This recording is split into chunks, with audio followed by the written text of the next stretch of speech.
Ya, sebelumnya Kadin Kota Cilegon menjawab dugaan permintaan jatah proyek senilai 5 triliun rupiah. Menurut Wakil Ketua Kadin Cilegon, pernyataan tersebut adalah pernyataan pribadi dari salah satu pengurus yang sedang dalam kondisi emosional.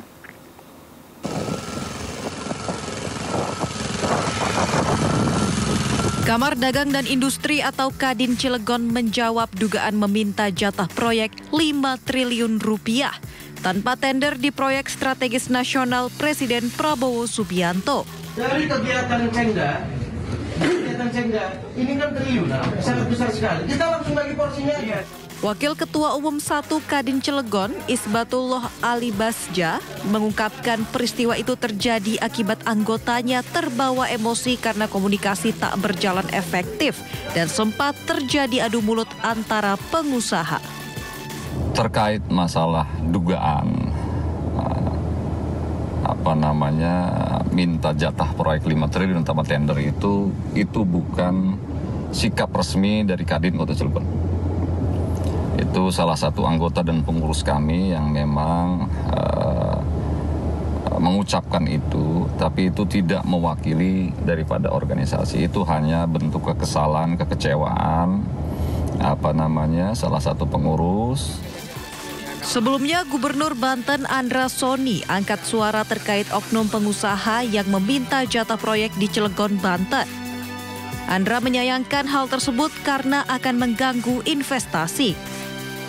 Kadin Kota Cilegon menghormati semua prosedur tender yang berlaku. Dirinya juga tidak membenarkan cara penyampaiannya dan akan menyikapi hal ini secara internal sesuai prosedur organisasi. Dari Cilegon, Banten, Iskandar Nasution, iNews melaporkan.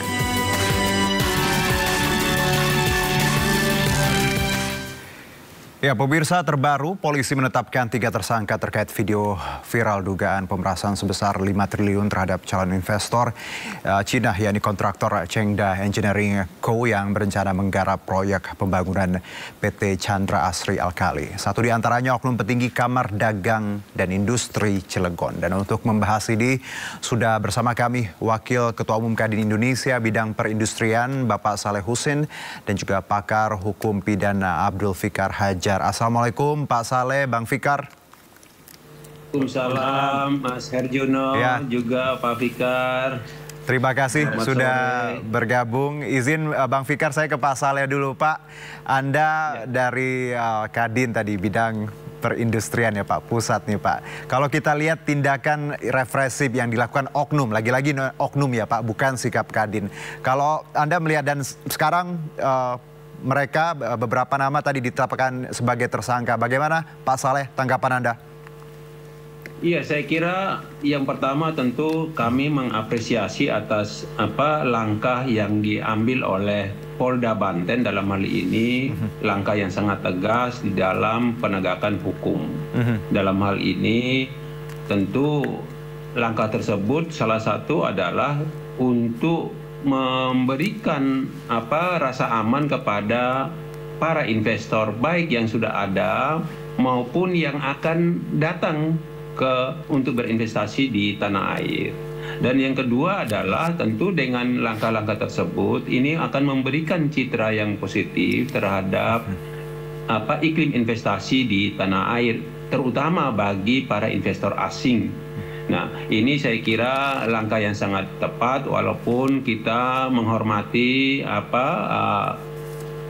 asas praduga tak bersalah, proses hukum itu tetap berjalan dan juga langkah yang diambil oleh Ketua Umum Kadin Mas Anindya Bakri yang telah menegakkan aturan organisasi dengan menonaktifkan oknum-oknum tersebut. Saya kira ini adalah langkah yang sangat baik dan tentu kami sangat mengapresiasi atas tindakan tegas daripada Polda Banten tersebut. Baik, Pak Saleh, singkat Pak, kalau kita lihat tindakan ini tentunya Kadin punya concern dan Pak Anindya juga menyebutkan bahwa ini bukan sikap organisasi, ini hanya oknum. Kedepannya akan ada perbaikan seperti apa Pak agar hal serupa bisa kita cegah Pak?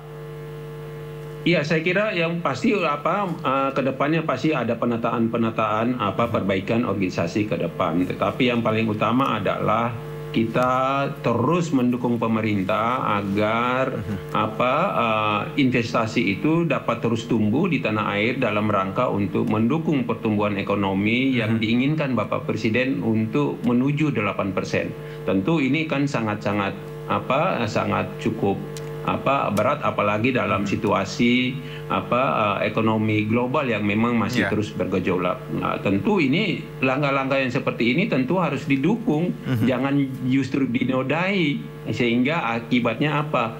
Kalau investasinya tidak masuk kan dengan sendirinya akan menutup peluang untuk lapangan kerja maupun juga menutup peluang untuk mendapatkan nilai-nilai tambah daripada investasi tersebut. Baik, saya ke Bang Fikar. Bang Fikar, kalau kita lihat ya perkembangannya dari proses ini, videonya viral seperti itu, ada intimidasi, lalu sempat ada proses mediasi saya dengar, dan akhirnya sekarang ditetapkan tersangka. Anda melihat pasal-pasal yang dikenakan, kalau saya tadi koreksi kalau ada yang salah 368, ada hal lain sendiri Anda sebagai pakar hukum pidana melihat tindakan ini, Bang Fikar? Iya, saya kira melihat dari peristiwanya, penegak hukum dalam hal ini pihak kepolisian sudah merumuskan dengan baik, dengan tepat ya, bahwa perbuatan itu dikualifikasi sebagai perbuatan pemaksaan dan pengancaman, gitu ya. Meskipun seringkali orang-orang yang melakukan itu melekat padanya adalah kewenangan, gitu ya. Hanya dilakukan oleh mereka yang punya kekuasaan. Mestinya ciri-ciri pengusaha itu adalah entrepreneurship kan sebenarnya, mencari untuk mencari sesuatu dengan cara-cara yang baik dan membahagiakan semua pihak. Mestinya seperti itu kan kalau pengusaha kan. Baik. Tapi ini dia sudah memakai cara penguasa dia. Ya, saya kira ini salah tempat dia. Saya kira ini perhatian untuk pengurus Kadin ke depan tidak menempatkan orang-orang yang berwatak penguasa ya. Mestinya ya pengusaha itu kan entrepreneurship ininya kan. Landasan dasar usahanya itu ya, geraknya itu kan bagaimana membuat semua orang beruntung gitu. Kalau pengusaha kan begitu. Bang Fikar, ini sudah kalau Anda melihat video ya yang kita tahu yang di layar seperti ada intimidasi, seperti itu pengancaman. Ada juga sebelumnya bukti yang dibawa ke kepolisian, ada screenshot ajakan seperti itu ya dari tersangka untuk beberapa pihak. Apakah ini bisa Anda melihat barang bukti ini kuat untuk nantinya pengancamannya atau hukumannya seperti apa? Saya dengar 9 tahun penjara ya Bang Fikar? Iya. Ya saya kira itu sudah, kalau polisi pasti sudah menangkap itu gitu ya. Perbuatan itu sudah memenuhi unsur paling tidak 368 lah, udah maksa, meras juga gitu. Nah ya itu tadi ya, sudah tepat gitu polisi menerapkan pasal itu. Karena kan ada pola relasi sebenarnya kan yang antara anggota dengan bukan anggota kan gitu sebenarnya ya. Mestinya kan pendekatan entrepreneurship itu semua untung kan begitu sebenarnya harusnya gitu. Tapi ini sudah pakai pola relasi yang lain gitu, seolah-olah yang satu itu penguasa gitu, sehingga dia menggunakan kalimat-kalimat yang terus pada pemerasan dan pemaksaan. Baik, gitu. Bang Fikar dan Pak Saleh, kita coba ikuti kembali pernyataan Pak Anindya Bakri ya terkait bagaimana sebenarnya beliau melihat kasus ini dan juga Kadin melihat ini. Di Kadin sedang membentuk dan sudah mulai tim verifikasi dan juga etis untuk melihat keluhan daripada dan pertanyaan masyarakat di Cilegon. Pasti Kadin itu selalu fokus untuk meningkatkan perdagangan dan juga investasi, dan tentu menginginkan kepastian hukum dan tidak ingin ada tindakan-tindakan yang melawan hukum dan juga represif. Jadi kalau ada hal-hal seperti itu lebih ke arah oknum, dan itu levelnya kan kabupaten kota, sehingga kita akan bekerjasama dengan provinsi dan Kadin Indonesia juga mengerahkan WKUK Hukum dan Organisasi untuk benar-benar kita menindaklanjuti dan menyikapi secara bijak dan cepat. Oke, saya langsung ke Pak Saleh. Pak Saleh, bagaimana tadi Pak Anindya menyebutkan bahwa ini tadi oknum ya, bukan sikap organisasi Kadin dan akan ditindak tegas. Kalau kita lihat nih Pak Saleh, ini kan ada pengusaha lokal yang ingin dilibatkan sebenarnya. Bagus ya, bahwa perlu ada pertimbangan tadi bagaimana kearifan lokal, ya warga lokal ataupun pengusaha lokal juga dilibatkan. Anda melihat bagaimana sebenarnya harusnya mekanisme atau formula agar boleh investor, tapi ada juga pelibatan tadi pengusaha-pengusaha lokal di daerah yang investor tersebut berada, misalnya, Pak Saleh. Iya betul, memang pelibatan dalam pengusaha lokal dalam hal ini tentu kan kita harus bedakan. Ini kan kita berlomba-lomba, artinya pemerintah maupun sektor swasta berlomba untuk menarik investasi masuk ke dalam. Harus dibedakan dengan mungkin kalau proyek-proyek daripada APBN yang memang dikerjakan, artinya dana dari dalam negeri sendiri. Ini kan dana-dana asing yang kita tarik dari luar, tentu ini harus kita lindungi dan kita jaga kenyamanannya agar kan di samping itu kita juga bersaing dengan negara-negara lain dalam menarik investasi. Nah tentu nanti di dalam, biasanya kan investor itu kan udah mengeluarkan duit yang banyak, tentu dia ingin cepat agar industrinya cepat terbangun sehingga bisa beroperasi. Nah nanti mungkin di dalam beroperasinya untuk melibatkan pengusaha-pengusaha lokal, misalnya angkutan trackingnya atau angkutan di pelabuhan atau atau juga mungkin supply untuk kebutuhan-kebutuhan lainnya, itu kan bisa nanti bermitra dengan pengusaha-pengusaha lokal. Tapi dalam hal ini investor dalam membangun industrinya ini tentu kan membutuhkan berpihakan daripada teknologi yang canggih. Nah tentu belum tentu kan kawan-kawan ini mempunyai spesifikasi yang diinginkan oleh investor-investor tersebut. Nah dalam hal ini saya kira yang paling utama harus kita bedakan antara investasi yang masuk maupun yang memang pengerjaan proyeknya memang menggunakan dana APBN atau APBD atau dana-dana BUMN. Ini kan beda. Ini harus dibedakan. Kadang-kadang salah terjemahan teman-teman di daerah. Pak Saleh, apalagi tadi kan tanpa mengikuti proses lelang atau tender ya. Betul. Jadi itu sudah kan kita salah. Lihat viralnya itu kan tanpa tender dan harus sekian triliun. Itu satu yang luar biasa. Baik. Saya ke Bang Fikar. Bang Fikar dan juga Pak Saleh, bahwa beberapa waktu yang lalu saya bicara juga dengan ekonom ya. Bagaimana sebenarnya praktek-praktek ini memang rawan di daerah yang ada industri olahan. Nah, Bang Fikar, saya ke Anda bahwa ya tidak hanya Cilegon, ada beberapa wilayah lain yang industri olahannya juga hidup seperti itu. Apakah ada langkah menurut Anda dari baik itu dari pemerintah ataupun dari pihak kepolisian agar peristiwa ini bisa dicegah? Karena kan memang potensinya ada di tiap daerah yang memang tadi ada investornya, industri olahannya plus pengusaha lokal, Bang Fikar. Ya, saya kira peranan negara dalam hal ini pemerintah itu sangat strategis ya, sangat penting. Bagaimana di satu sisi menarik investasi dari luar gitu ya, di sisi yang lain juga ada pekerjaan-pekerjaan yang bisa dilakukan di dalam negeri dan mensinkronkan dengan kepentingan teman-teman pengusaha di dalam negeri juga gitu. Nah ini yang saya kira peranan pemerintah yang harus lebih dikedepankan sebagai mediator gitu ya, sebagai pihak yang mensinkronkan kerjasama ini. Nah itu yang mestinya sih yang dilakukan seperti itu. Nah kalau kemudian dalam seperti kasus ini ada pengusaha justru dia menempatkan diri sebagai penguasa itu dengan kan biasanya yang maksa dan meras itu kan penguasa, biasanya kan begitu biasanya ya, tidak semua penguasa seperti itu.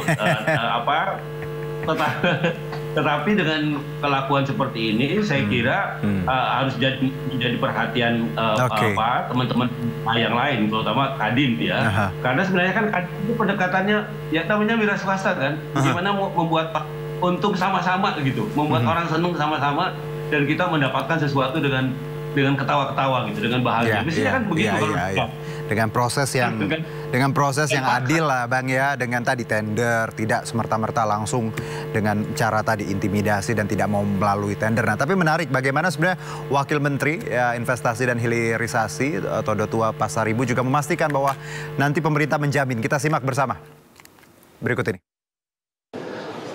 Kita memang menyesali terhadap kejadian yang terjadi, dan itu nanti kita serahkan kepada aparat penegak hukum, dalam hal ini nanti Polda Provinsi Banten yang akan turun melakukan proses pemeriksaan terhadap kejadian yang ada, dan itu nanti hasilnya seperti apa nanti itu adalah ranah daripada aparat hukum. Tetapi intinya ke depannya konteks ini kita untuk memberikan suatu konteks efek jerah lah ke depannya, khususnya berbicara terhadap iklim investasi yang ada di negara kita. Jadi teman-teman sekalian, yang mau kami sampaikan bahwa memang pemerintah sekarang ini memang sangat concern berbicara pertumbuhan ekonomi di angka 8%, dan salah satu strategiknya adalah kita untuk mendorong pertumbuhan investasi. Baik, kita sudah hampir penghujung ya. Saya ke Pak Saleh dulu. Pak Saleh, kalau kita bicara ya tadi target kita ekonomi kita 8% plus juga dengan kondisi seperti ini, ada banyak masalah. Tidak hanya bicara pengusaha yang tadi yang petantang-petenteng, ada juga ormas. Kemarin kita sempat bagaimana ada yang pungli lah seperti itu. Bagaimana Kadin melihat tantangan ini ke depannya, dan tadi tindakannya memang sudah diambil. Nextnya bagaimana Kadin menjamin bahwa tadi investor dan juga pengusaha lokal mendapatkan hak yang sama dan juga kesempatan yang sama, Pak Saleh? Ya, saya kira tentu yang paling utama adalah bagaimana para pengusaha lokal ini meningkatkan kualitas daripada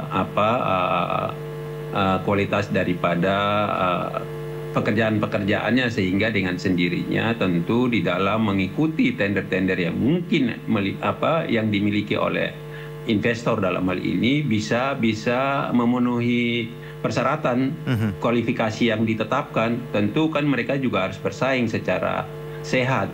Nah, tentu kalau misalnya tidak mungkin untuk bisa mengikuti spesifikasi yang ditetapkan, ya tentu ikuti yang hal-hal yang kira-kira sesuai dengan kemampuannya, jangan memaksakan kehendak.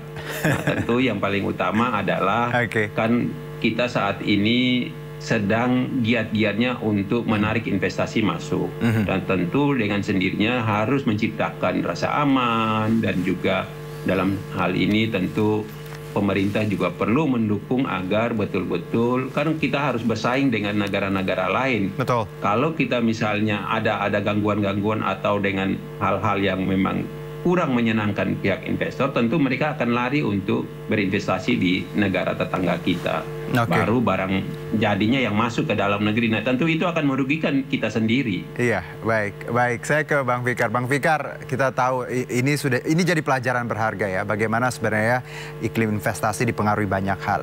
Plus juga jangan sampai ini pengusaha kabur, karena biasa misalnya kosnya 10 bisa jadi 15 karena tadi ada pungli, ada palakan dan lain-lain. Bang Fikar, singkat saja closing statement. Ya, saya kira ini memerlukan perhatian pemerintah terutama ya. Nah, kaitannya dengan itu tadi ya, pengembangan usaha di dalam negeri gitu. Ya, kita masih beruntung lah, masih banyak investor dari luar mau masuk kan begitu. Nah, karena itu kemudian biasanya yang jadi preman dari penguasa ya, tapi ini justru dari sama-sama pengusaha. Nah, ini yang agak mengherankan kalau menurut saya ya. Mestinya mereka cari itu dengan sama-sama bekerja sama, sama-sama menguntungkan gitu. Nah, ini yang saya kira juga harus ada perhatian Ketua Kamar Dagang Indonesia ya, membina anggotanya. Justru entrepreneurship itu justru harus ditingkatkan terus gitu ya. Saja peningkatan kemampuan yang penting gitu, terutama dalam usaha-usaha yang berkaitan dengan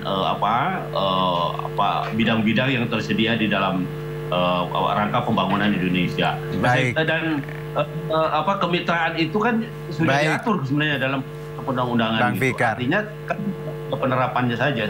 Sebenarnya kan itu. Baik, terima kasih Bang Fikar dan juga Pak Saleh. Diskusi singkat kita boleh ya, cari cuan tuh boleh banget. Tapi tadi on track. Dan Kadin tadi menegaskan bahwa ini cuma oknum ya, bukan sikap organisasi. Dan saya yakin masih banyak pengusaha yang hebat-hebat yang punya dan value. Jangan memaksakan kehendak. Contohnya Pak Saleh juga tuh hebat. Pak Saleh terima kasih. Bang Fikar juga terima kasih. Sehat-sehat ya Pak ya. Pak Fikar, makasih. Iya, sehat-sehat dan juga semoga iklim investasi kita makin baik. Terima kasih sekali lagi. Selamat sore.